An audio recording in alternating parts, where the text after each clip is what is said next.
Hi, I'm Sami, and this is the Career Kickstart Show. And today's episode, I have Jenny Chan on deck. Now, Jenny is a web developer, and she's also a bit of a community leader. She runs the Women in Web Dev group, and she's been doing quite a bit since her career changed into web development to make women feel more at home, more celebrated, and more united in web development. But before I get ahead of myself, I want to let Jenny just give us her elevator pitch, tell us a little bit more about her, and then we can dive into her career. So Jenny, tell us a little bit about you. Hey, Sami, it's great to be on the podcast.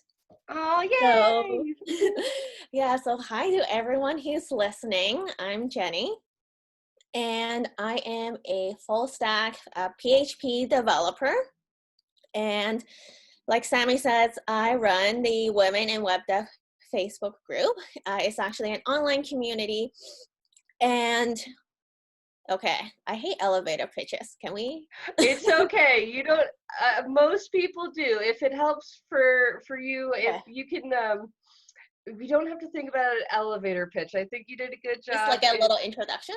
Yeah, just tell us a little bit about you. I use elevator pitch just because it's simple. It's mostly don't jump into your life story because we'll get there. Okay. All right. Okay, we'll start over. Yeah, you can. And I edit this stuff, so go ahead. Hey, Sami. Thanks for having me on this podcast. And hi to everyone who's listening. Yeah, I'm Jenny. I am a full stack PHP developer, but my love is actually for the back end, which is not common among female developers. And for folks who are listening who's not quite sure, because for like someone who's not in tech and you're like, oh, I love the back end, people are like, so she likes junk in the trunk? Is that what we're getting? Is this Sir Mix-a-Lot? No, the back end is all like the part of the website that you don't see, for those who aren't in the know. Continue, Jenny. Because when people were talking about back end and being like, those boys at the back end, I'm just like, what are you talking about? Please explain this to me, because what's coming to mind is probably wrong. So loves the back end.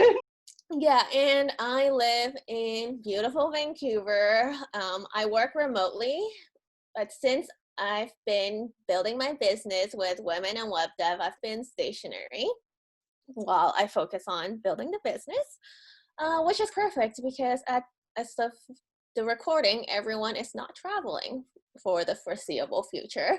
So I was like, I made a great plan for myself this year, obviously. Yeah, and for everybody listening, I met Jenny because we both met in Colombia. So we were at the same conference. So Jenny also does the digital nomad thing, even though we're all digital homebodies now. But definitely, you've designed a very interesting career, because what people don't know is that you are really a career changer, and it's not just like a little career change. You went from marketing for both software companies and charities and internationally. So you went from marketing and then you switched into web development. Can you talk a little bit about why you made that switch? Like, how did you fall in love with the back end? What made you decide to go from being the marketing manager at Let's Intern, and then a year later, you're the junior Rails developer? What made you decide to do the change? Yeah, people probably can't tell from my LinkedIn, but I've started coding HTML and CSS 10 years ago in 2010. So that was from a university course. So my professional writing department had a course called Web Design, and we learned all about how to build web pages from scratch in Dreamweaver. And I just totally loved it. I was so engaged that I was known as the girl who talked to Dreamweaver in my class. and at some point I'm like, I never talk to the computer except when I'm doing this. So obviously something's happening here. Like when you're talking to it, you're like, okay, honey, we're gonna put a table right here, and then we're gonna put it was more like It was more like ranting and Oh, griping. never mind. It's you're gonna do this website thing, computer. Or like, why are you doing this? Like, it doesn't look like this on the browser. So Like, was it like the beginning of a romantic comedy where like the main character and her love interest are always bickering and then they get together at the end? yeah. But the thing is, I realized Dreamweaver was the problem, and then I got rid of it.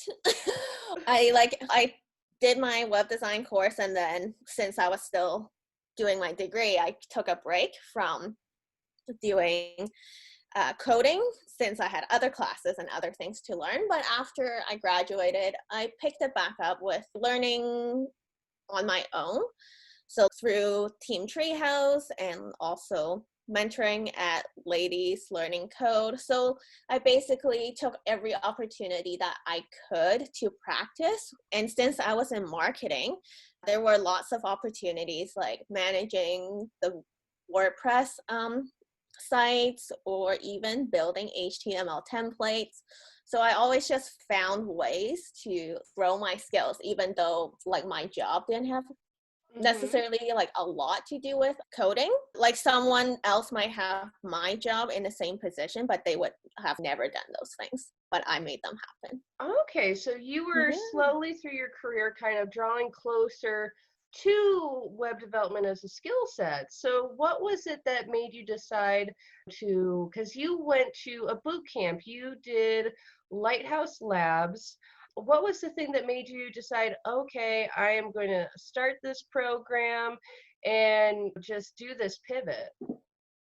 Yeah, so it actually took, I'm sure your audience, if they've made a decision, it's not like something that you just decide. I've been looking at boot camps for several months, just researching different options, even ones in the States. And then, so basically, I was working abroad in India, and then I came back to Vancouver. And at that point, I basically needed to find myself a job because I was broke.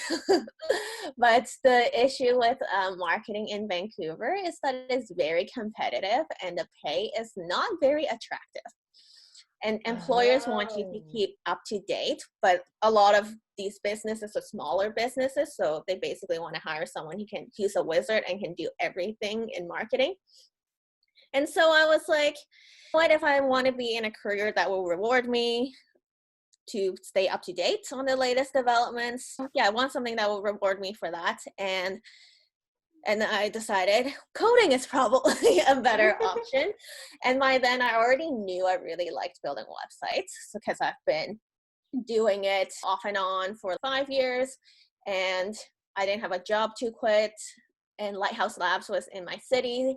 They had a great reputation by that point. So I was like, the stat was basically 93% of graduates gets the first junior developer job within 3 months or something.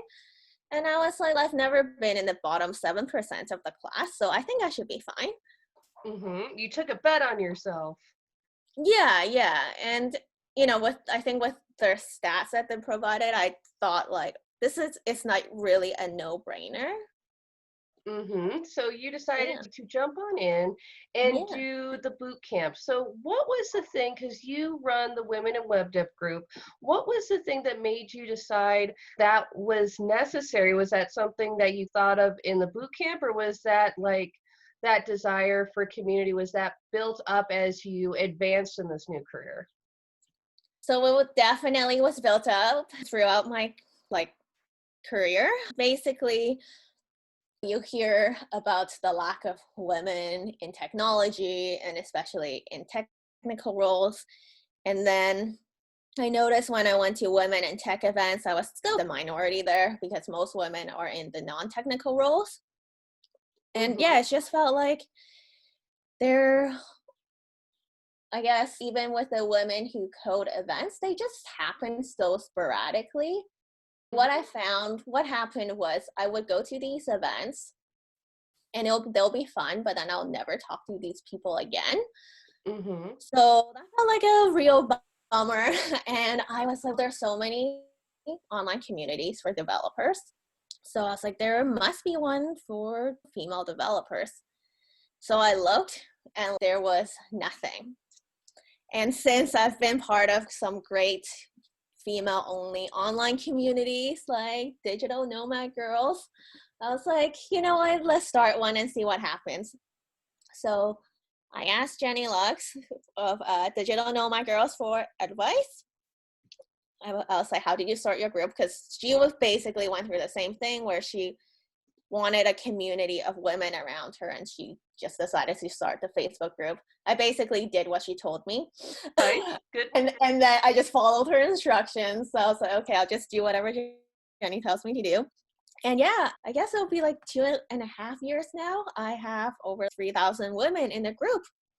Awesome. And now, what would you say for folks who are women who want to get into tech, but they are intimidated by the field? Because there are some horror stories in the middle of, oh, this is a great field and stuff. What would you say to women who are worried about that? What I'll say is that I think what is happening in tech isn't just limited to the technology field. It's basically a broad social problem, cultural problem. And women, if you read any accounts or interviews from female leaders, they basically have to deal with the same BS in their career.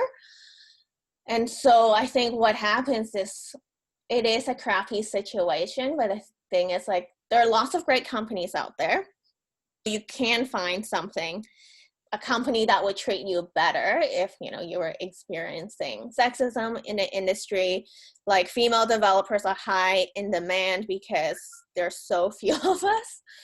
I think, yeah, we just have to create our own opportunities and make it work. Like, we gotta just play the game, move into power so that we can drive the change that we want to see. There But you I go. think, like, if someone isn't willing to do that, or maybe they have other priorities, I totally respect that too.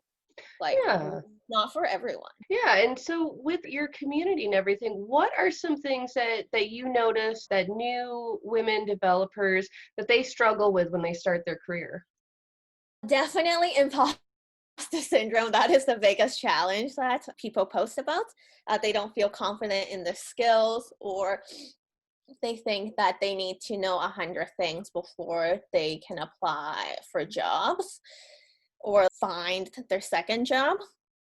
Now, I'm not immune to this myself, because sometimes when I'm thinking about like looking for a new job, I'm like, oh, but I should learn React because everyone, like, it seems like everyone wants you to know React. And then I have to remind myself, no, but I actually like the back end.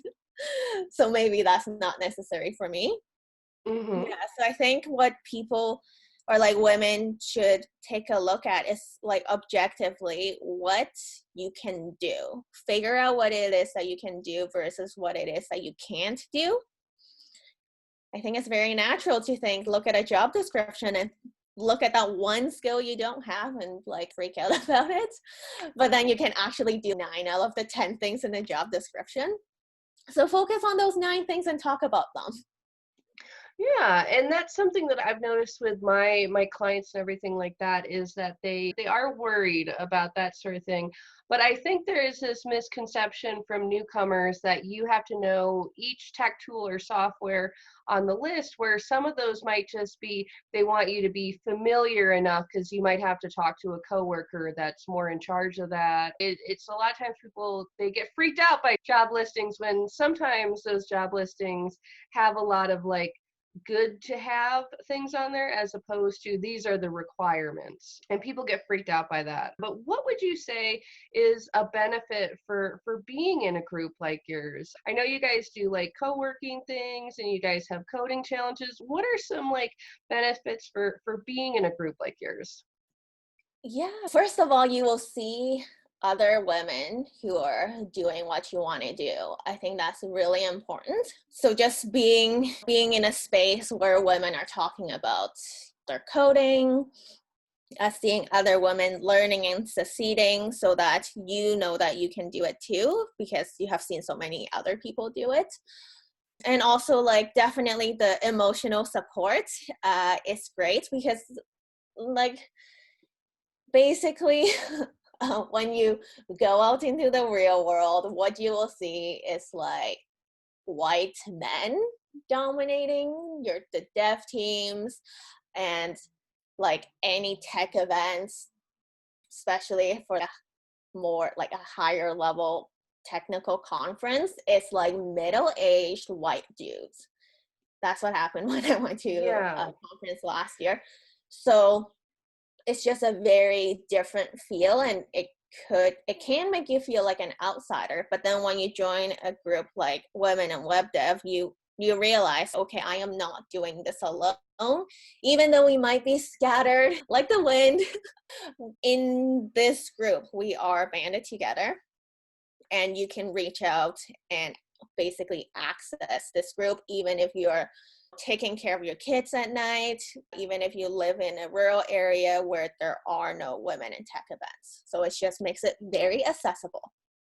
Yeah, and I think another benefit that sometimes people don't think about is that in tech, especially in the States, and I know that for Canada, there's one of my friends is a project manager who pretty much comes from a line of IBM workers, and he was talking about how in the 90s he talked to an HR person at the Toronto branch of IBM who is pretty much just if they don't come from these two schools, I'm not looking at them. And the US has an issue with Silicon Valley where their pipeline is so full of people from Stanford and some of these usual places, which can be a bad thing if you want to reach in a network because so many jobs are done through networking. So if you didn't go through that college or you weren't part of that engineering fraternity or you weren't in that class or in that group with one person, it's harder for you to sometimes break in and become known. Being in a network with women gives you a bit of an advantage because you can have people like be able to see your work and maybe give you referrals and things like that. It's not just oh, it's nice to be around girls, but there's really a strategic value in harnessing, you could call it the old girls network, especially if you find yourself blocked from the old boys network in your area, for instance. Yeah, I think there's a lot of benefits for being in a group. You have your group, and if there's local ones in some areas as well. What would you say that for a woman who wants to find a women in web dev group of some kind, what should they be looking for? What is a good thing to find in a group? What's maybe a warning sign? Tell us a little bit about how to find a good women developer or women in tech group. I would like to know that myself because I'm like, where are all the later? I'm like, I'm still the only like player in town, or that's what it feels like. But I think with the COVID-19 situation, more might be popping up, which is going to be a great thing. But I would say you need to look at who's like in charge of the group, because oftentimes what happens is, especially when it's like a free group of things, sometimes people start this free resource and then life happens, they get too busy and they don't have bandwidth to continue growing their group. And yeah, so I see a lot of like groups that are like dead. So that's one thing. And I guess, yeah, another thing might be like, I guess the tone of the group. Yeah, I don't know. It's hard to because I'm the only space here. But in general, for communities, yeah, I see if they have strong community guidelines. So for example, for Facebook groups, if no one's in charge of moderating, then it can become spammy really fast. So you want someone to be like moderating just to make sure that everyone is treating each other with respect. You want to look for a group that tries to engage and connect their members together, either through asking fun questions or like hosting virtual events. So yeah, that they're trying to actually create a space for you to talk to each other versus just like people posting their blog post or like a pitch that they have.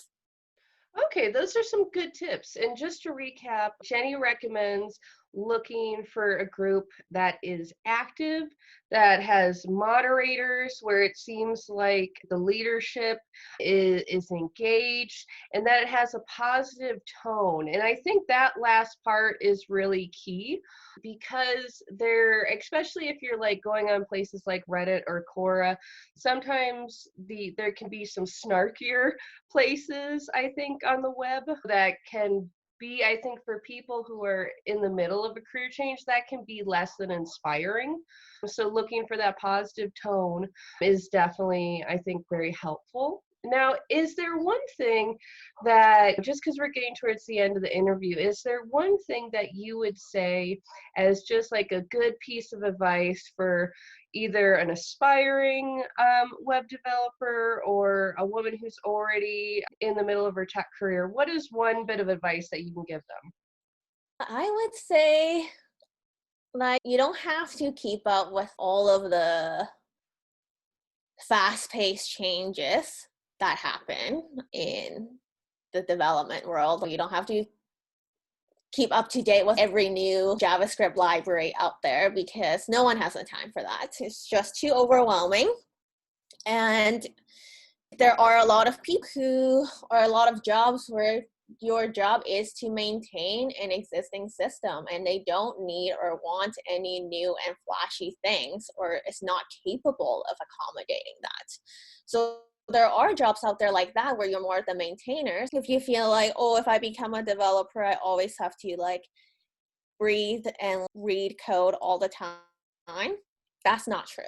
So I wanted to like just make it clear to people there are options. You could be on the cutting edge, or you could be like working for the US government who's apparently looking for thousands of COBOL coders. Oh my gosh, yeah, there's tons of legacy software out there. And I think that that's a good point to bring up because I think some people get overwhelmed before they begin. Sometimes like you do want to like keep fresh and everything, but you need to be strategic about the skills that you're building. You only have so much time in a day. And you can certainly go crazy. Like you were saying before, you're really interested in the back end. That's where you want to specialize in. And that's where you're maintaining a focus. So you're not being overwhelmed with learning every new groovy piece of flashy code. Awesome. Thank you so much, Jenny, for being on my show today and giving us your advice. Now, for the folks who are listening who want to find you on the web and your group or work with you, where can they go? Where can people find you? So people can find me at womeninwebdev.com.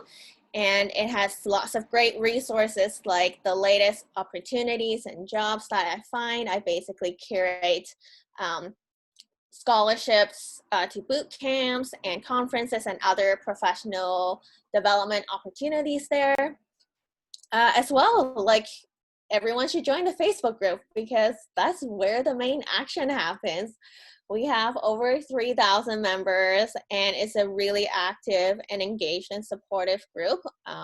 If you have any questions, all the ladies out there are so kind and supportive. So definitely check it out. And finally, I run the Learning Circle, which is a paid membership for aspiring developers. So this is where I give you all of the missing pieces from your self-taught experience. So there's accountability. So we check in on you every week on your goals. And the best thing is there are drop-in mentorship sessions. So one-to-one mentorship can be quite expensive. And we give an opportunity for you to get mentored basically at a low monthly cost. And that's, yeah, all that, people should check out. And for like women in web dev, there's tons of things for everyone. Awesome. Okay, cool. Well, everybody go to womeninwebdev.com. Check them out on Facebook. I'm in the group. I enjoy it. I feel like there's always something cool going on there. So thank you so much, Jenny, again for being on my show. Thanks, Sami. Awesome. And thank you guys so much for listening. As always, I'm Sami Gardner, and this is the Career Kickstart Show. Bye. Change your career, change your life at CareerKickstartAcademy.com.